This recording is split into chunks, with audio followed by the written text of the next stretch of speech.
कुछ दोस्त आपस में बैठकर बातचीत कर रहे थे। बातचीत के दौरान पार्टी चल रही थी। पार्टी में कुछ खाना पीना ये सब चीजें चल रही थी। आपस में बातचीत करते हैं और बातचीत करते करते अपने अपनी जिंदगी से जुड़े हुए किस्से कहानियां बता रहे थे। इनमें से एक ऐसा दोस्त भी था जिसने अपनी जिंदगी से जुड़ा हुआ एक ऐसा राज खोल दिया जिसकी उनके दोस्तों ने कल्पना नहीं की थी। दरअसल वो बात करते करते इतनी शेखी बघारने लगता है, इतनी तारीफें करने लगता है। वो कहता है कि मैंने 4 मर्डर कर रखे हैं लेकिन आज तक मुझे पुलिस ने पकड़ा ही नहीं है। वो बात तो कह देता है लेकिन साथी पूछते हैं कि किसके मर्डर किए हैं, कैसे किए हैं, तो वो डिटेल में नहीं जाता। कुछ साथी तो ऐसे होते हैं जो इस बात को पी जाते हैं, यानी कि इस बात पर कोई चर्चा नहीं करते। लेकिन उनमें से एक ऐसा दोस्त था जो इस बात को सुनने के बाद बड़ा हैरान हो जाता है, सोचने पर मजबूर हो जाता है कि इसने 4 कत्ल किए हुए हैं, किसके किए हैं, क्योंकि झूठ तो कभी बोलता नहीं है। इस तरह की बात थी, उसे बहुत ज़्यादा परेशान कर रही थी। और परेशान करते करते उसकी जानकारी में एक ASI कमलजीत सिंह होते हैं। वो उनके पास जाता है और जाकर कहता है कि साहब मेरा एक दोस्त है, हम लोग पार्टी कर रहे थे और पार्टी में उसने कुछ थोड़ी सी नशे में था और नशे के दौरान ही उसने कुछ ऐसी बात कही कि मैंने 4 कत्ल किए हैं। तो ये बात सच हो सकती है, नहीं हो सकती है, ये तो खैर आपकी जांच का विषय है, लेकिन कुछ ना कुछ तो मामला है। वो ऐसी बात कभी करता नहीं है। जैसे ही कमलजीत सिंह ने ये बात सुनी, वो अपने अधिकारी के पास जाते हैं, DCP भीषम सिंह के पास। उनसे जाकर कहते हैं कि साहब मेरे पास एक ऐसी गुप्त सूचना मिली है और आप देख सकते हैं कि क्या करना चाहिए। जैसे ही DCP भीषम सिंह ने यह बात सुनी, वो अपने अधिकारी के पास जाते हैं, ACP आदित्य गौतम के पास। और आदित्य गौतम से जैसे ही पूरी बात बताई जाती है तो वो कहते हैं कि चिंता क्यों करते हो, इस मामले की अपनी स्तर से जांच पड़ताल करा लो। क्राइम ब्रांच की एक टीम गठित कर दी जाती है और क्राइम ब्रांच की टीम इस मामले की जांच पड़ताल करना शुरू कर देती है। वाकई सचमुच 4 कत्ल किए हुए थे और 4 कत्ल को हुए लगभग 27 महीने का समय बीत चुका था और इस घटनाक्रम के बारे में किसी को पता ही नहीं था। पुलिस ने जब इस घटनाक्रम का खुलासा किया तो पूरी राष्ट्रीय राजधानी दिल्ली के अंदर क्राइम ब्रांच की तारीफ हो रही थी। आज की इस कहानी के माध्यम से समझने की कोशिश करते हैं कि 4 कत्ल किसके हुए थे, क्यों हुए थे। इससे पहले कि उस कहानी पर आए, साथ ही बात कर लेते हैं निमिषा प्रिया की, जो कि यमन की राजधानी सना में 16 जुलाई 2025 की सुबह 9:30 या 10 बजे के आसपास उसको सजाए मौत दी जानी थी। लेकिन फिलहाल आगामी आदेशों तक इसकी सजा को टाल दिया गया है, रोक दिया गया है। फिलहाल इनकी जो सजा रोकने के पीछे जो कुछ लोगों के नाम आ रहे हैं, जिसमें यमन के ही रहने वाले हैं शेख हबीब और हबीब उमर बिन हाफिज, साथ ही केरल के रहने वाले कंथापुरम AP अबू बकर मुसलियार, साथ ही एक और हैं जो मृतक परिवार तलाल अब्दो मेहंदी के परिवार के सदस्य हैं, होदे इदहार। ये इन लोगों की वजह से फिलहाल अभी फांसी टल गई है, लेकिन ये टले कब तक रहेगी कब तक नहीं, क्योंकि जो मृतक के परिवार हैं उसको जो ब्लड मनी है उसको देने की बात चल रही है। यदि परिवार मान जाता है तो शायद इसकी ज़िंदगी लड़की की, निमिषा प्रिया की, बच सकती है। और हम यही दुआ करेंगे, यही अपील करेंगे कि निमिषा प्रिया की ज़िंदगी बच जाए। आदाब, नमस्कार, सत श्री अकाल। मैं उस्मान सैफी। आज की जो सच्ची घटना मैं आपको सुनाने जा रहा हूं, ये सच्ची घटना है राष्ट्रीय राजधानी क्षेत्र दिल्ली की। दरअसल दिल्ली का ही एक इलाका है, गांव है वजीराबाद, और बात कर रहा हूं 17 जुलाई 2016 की सुबह लगभग 9 साढ़े 9 बजे के आसपास का वक्त हो रहा था। उत्तर प्रदेश के जिला हापुड़ के पास एक कैनाल है और कैनाल में एक लड़की की लाश पड़ी हुई थी। जैसे ही पुलिस को ये सूचना मिलती है तो उस कैनाल के पास सैकड़ों लोगों का जमघट लग जाता है। आखिरकार पुलिस ने उस लाश को अपने कब्जे में लिया और कब्जे में लेने के बाद ये पता करने की कोशिश में जुट जाते हैं कि आखिरकार ये लाश किसकी है। लगभग 20 से 21 साल की आसपास की उम्र थी उस लड़की की, लेकिन लाश किसकी थी ये पता निकालने की कोशिश की जा रही थी। तभी किसी ने पुलिस को ये सूचना दी कि एक लावारिस का सेंट्रो कार खड़ी हुई है और लावारिस सेंट्रो कार भी कैनाल नदी के आसपास ही खड़ी हुई थी। ये DL 1CJ 7565। पुलिस ने जब इसका नंबर निकलवाया और नंबर निकलवाने के बाद ये पता चलता है कि ये किसके नाम पर रजिस्ट्रेशन है, तो ये इसका नाम आता है नैना किरोड़ीवाल, वजीराबाद, दिल्ली। उम्र लड़की की लगभग 21 साल के आसपास होती है।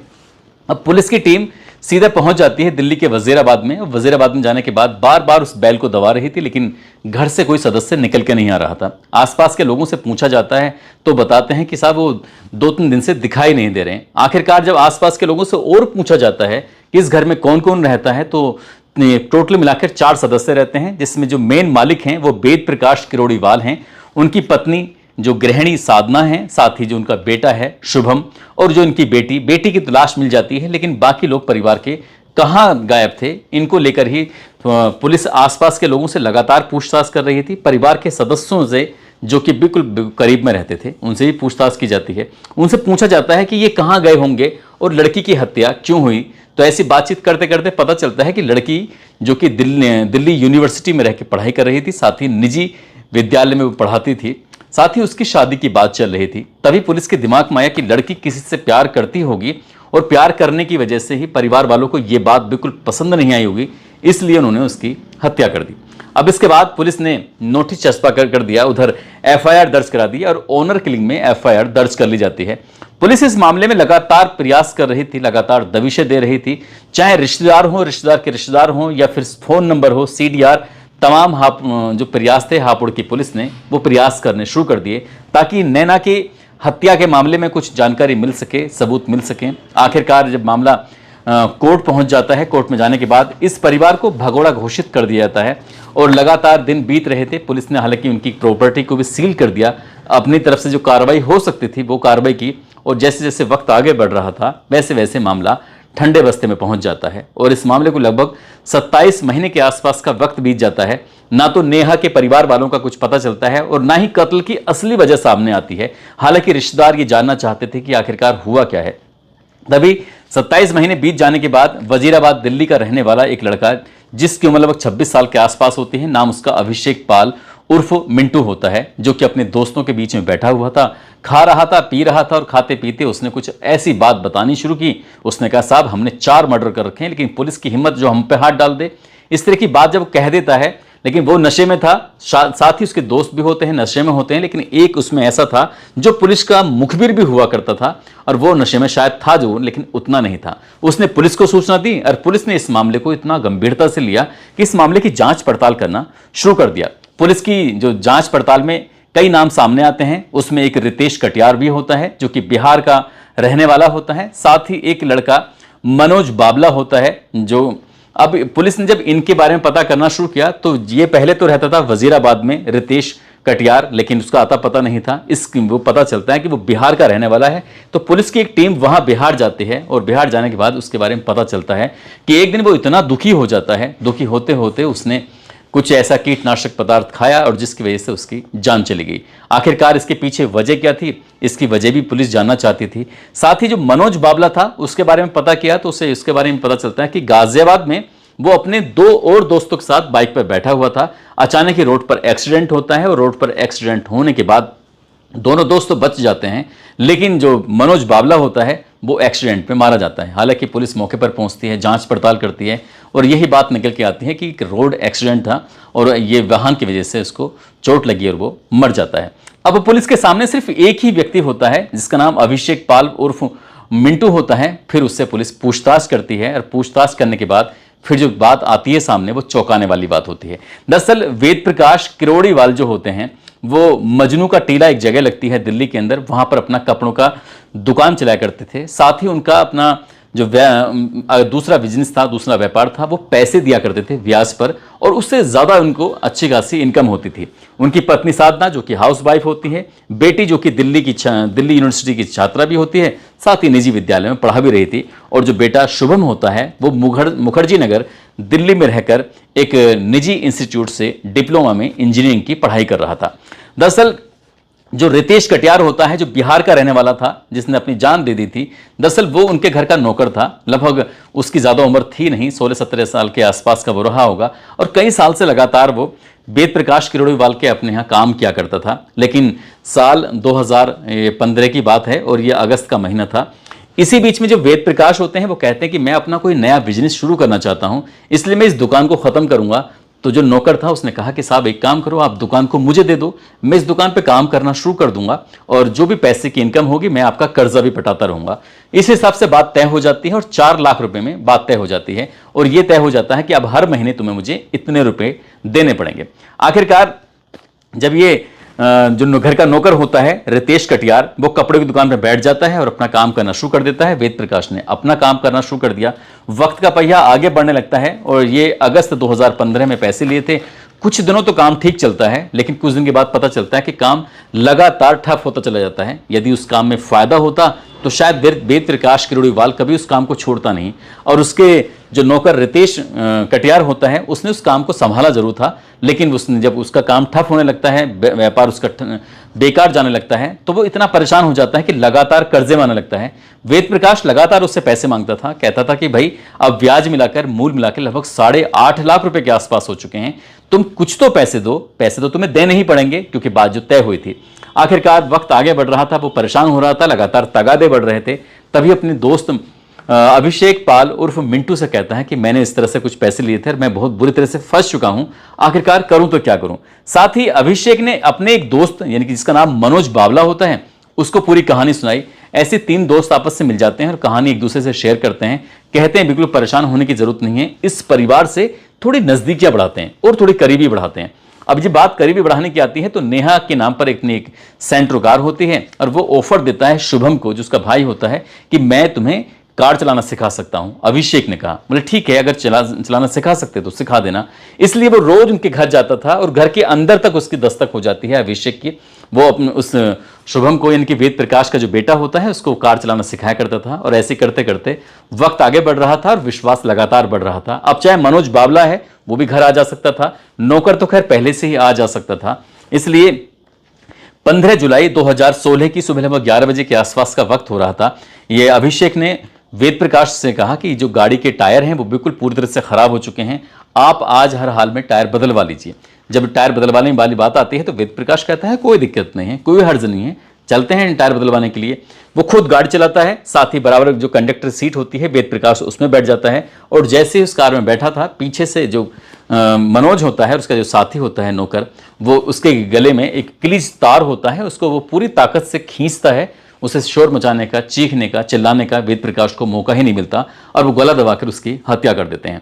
उसकी गला दबाकर जैसी हत्या की जाती है उसके बाद किसी भी तरकीब से मौका पाते ही उसकी लाश को डिग्गी में डाल देते हैं। लेकिन यहां अभिषेक, साथ ही जो नौकर होता है, और मनोज बावला, उनको ऐसा लग रहा था कि शुभम को शायद शक हो जाएगा, तो एक काम करते हैं, शुभम को भी बुलाते हैं। जब दोपहर के 2 बज रहे थे, 15 जुलाई 2016 की यह बात है, तब शुभम को बुलाते हैं। शुभम से कहते हैं कि तुम्हारे पापा का यार एक्सीडेंट हो गया है, एक काम करो तुम्हारे पापा को देखने के लिए चलते हैं। जब उसे घर से बुला के लेके आते हैं, वो गाड़ी में बैठा था ठीक वैसे ही जैसे कि पिता जाकर उस कंडक्टर की सीट पर जाकर बैठ जाता है। उसके बाद उसका भी इसी तरह से क्लिच के तार से गला दबाकर हत्या कर दी जाती है। कुछ वक्त बीत जाता है, उन्हें लगता है कि जब परिवार में 2 सदस्य खत्म हो गए हैं तो लड़की और माँ का क्या करेंगे, एक काम करते हैं, इनको भी खत्म कर देते हैं। इसी तरकीब से जब घर पे जाते हैं तो साधना उस वक्त बिल्कुल अकेली थी, बेटी थी नहीं। साधना से कहा जाता है कि तुम्हारे पति का एक्सीडेंट हो गया है और वो हॉस्पिटल में एडमिट हैं, आप एक काम करो चलकर देख लो। वो जल्दी से तैयार होती हैं और किसी से इस बात का जिक्र भी नहीं करती, ना अड़ोस में, ना पड़ोस में, ना किसी रिश्तेदार को बताती हैं। वो इतनी हड़बड़ी में थी कि सीधे जाकर कार में बैठ जाती हैं, उसी सीट पर जिस सीट पर उसका पहले पति बैठा था, फिर उसका बेटा बैठा था, फिर जाकर वो खुद बैठ जाती है। यानी कि ड्राइवर के बराबर में जो कंडक्टर वाली सीट जो होती है उस पर जैसी बैठती है, क्लिच का तार पीछे से आता है, गला दबाकर उसकी भी हत्या कर दी जाती है। जैसे जैसे हत्याएं हो रही थी वैसे वैसे शवों को वो गाड़ी की जो डिग्गी थी उसके अंदर ठिकाने लगा रहे थे। अब रात के लगभग 9 बज जाते हैं, तभी वो कहते हैं कि तुम्हारे जो पिता हैं उनका एक्सीडेंट हो गया है, आप जाकर देख लो। जब नेहा से सबसे आखिर में ये बात कही जाती है, आखिरकार नेहा भी चंगुल में फंस जाती है और नेहा की भी वैसी हत्या की जाती है जैसे उसके पिता की, जैसे उसके भाई की, जैसे उसकी मां की हत्या की जाती है। अब हत्या करने के बाद इन चारों की लाश को सेंट्रो कार की डिग्गी में आराम से पैक कर दिया जाता है, जो ताकि किसी को पता न चल सके। साथ ही सेंट की बहुत अच्छी खासी शीशी का इस्तेमाल किया जाता है, पूरी की पूरी इन लाश पर उड़ेल दी जाती है। अगर बदबू भी आती है तो शायद किसी को इस बात का एहसास न हो। 16 तारीख की रात की ये बात है। आखिरकार 15 तारीख की रात की बात है। ये गाड़ी खड़ी रहती है, अगला दिन निकलता है और ये इंतजार कर रहे थे कि फिर से रात हो जाए। ये पार्क में दिन रात भर गाड़ी खड़ी रही, किसी को इस बात का एहसास नहीं था कि उसमें लाश पड़ी हुई है। 16 जुलाई आती है, 16 जुलाई 2016 की ये बात है। रात का समय था। उसके बाद फिर ये यहाँ से इस कार को लेकर निकलते हैं। निकलने के बाद इनका इरादा था कि इस कार में जो लाश हैं इनको कहीं नदी में, कहीं गंगा में, कहीं भी फेंक देंगे। इसलिए वो हाईवे चलने लगते हैं नेशनल 24 की तरफ। और जब जाते हैं तो रास्ते में हापुड़ पड़ता है, हापुड़ में एक कैनाल पड़ती है और कैनाल में जब उस वक्त जब ये लाश उन्होंने फेंकी थी तब वो ओवरफ्लो में बह रही थी, भारी मात्रा में बह रही थी। इसके बाद उन्होंने लाश निकालते हैं एक एक करके और चारों की चारों लाशों को वो कैनाल के अंदर फेंक देते हैं। पानी के तेज बहाव के चलते माँ बेटे की लाश बह जाती है, पति की भी लाश बह जाती है, लेकिन जो बेटी की लाश होती है वो किनारे पर जाकर अटक जाती है। आसपास के लोगों को इस बात का पता चल जाता है और वो पुलिस तक पहुंचते हैं। 27 महीने के बाद आखिरकार जब पुलिस इस मामले की जांच पड़ताल करती है तो इस कैनाल जहां जहां जिस जिस इलाके में बहती है इस इलाके के लोगों से, पुलिस अधिकारियों से संपर्क किया जाता है, लेकिन 27 महीने के बाद भी उन लाशों का पता नहीं चल पाया था जो बाकी की 3 लाशें थीं। कुल मिलाकर चारों का हत्याकांड का खुलासा कर दिया जाता है, जिसको ये माना जा रहा था कि बेटी की हत्या करने के बाद ये पूरा परिवार छिप गया है, दुबक गया है और किसी के हाथ नहीं आने वाला है। परिवार के बाकी लोगों को पुलिस ने इतना टॉर्चर किया था हापुड़ की, बताया जाता है कि उन्हें रोज किसी न किसी बहाने से बुलाया करते थे और पूछते थे कि कहाँ हैं ये वेद प्रकाश, उसकी फैमिली के बाकी सदस्य कहाँ हैं, कहीं उन्हें पता हो तब तो शायद बताते। और इसलिए उस मामले को ऑनर किलिंग में दर्ज करके मामला कोर्ट तक पहुंच जाता है। कोई पैरवी करने वाला था नहीं, इसलिए मामला ठंडे बस्ते में जाने के बाद ये फाइल हमेशा के लिए बंद हो जाती है। लेकिन दिल्ली की क्राइम ब्रांच पुलिस ने जिस तरह से बड़ी खूबसूरती से इस मामले की तफ्तीश की और तफ्तीश करने के बाद आखिरकार कातिलों तक पहुंचती है और कातिलों तक पहुंचने के बाद 2 कातिल तो ऐसे होते हैं, एक का रोड एक्सीडेंट में मौत हो जाती है और एक ऐसा जो नौकर था उसने अभिषेक को बताया था कि वो इतना ज्यादा परेशान हो चुका है, दिन रात अपने मालिक के सपने दिखाई देते हैं, जिन्होंने उसकी बहुत ज्यादा मदद की थी, जिन्होंने अंत में उसकी दुकान भी खुलवाई, पैसे भी दिए, सब कुछ दिए। इसलिए वो जो उसने अपने मालिक के साथ किया है वो बहुत ही गलत किया है, भयानक किया है। मैं इस दुख तकलीफ को भुला नहीं पा रहा हूं, इसलिए अपने गांव जा रहा हूं। जब बिहार जाता है तो वहां जाने के बाद पता चलता है कि उसने कुछ जहरीला पदार्थ खा लिया था, जिसकी वजह से उसकी मौत हो जाती है। दोस्तों, फिलहाल ये मामला भी कोर्ट में विचाराधीन चल रहा है, लेकिन जो भी होता है इस घटनाक्रम में वाकई बहुत भयानक होता है। इस पूरे घटनाक्रम को सुनाने का उद्देश्य किसी को परेशान करना नहीं है, किसी का दिल दुखाना नहीं है, बल्कि आपको जागरूक करना है, आपको सचेत करना है और आपको बताना है कि क्राइम को कितने भी शातिर तरीके से क्यों ना कर ली जाए और क्राइम कभी छिपता नहीं है। दोस्तों,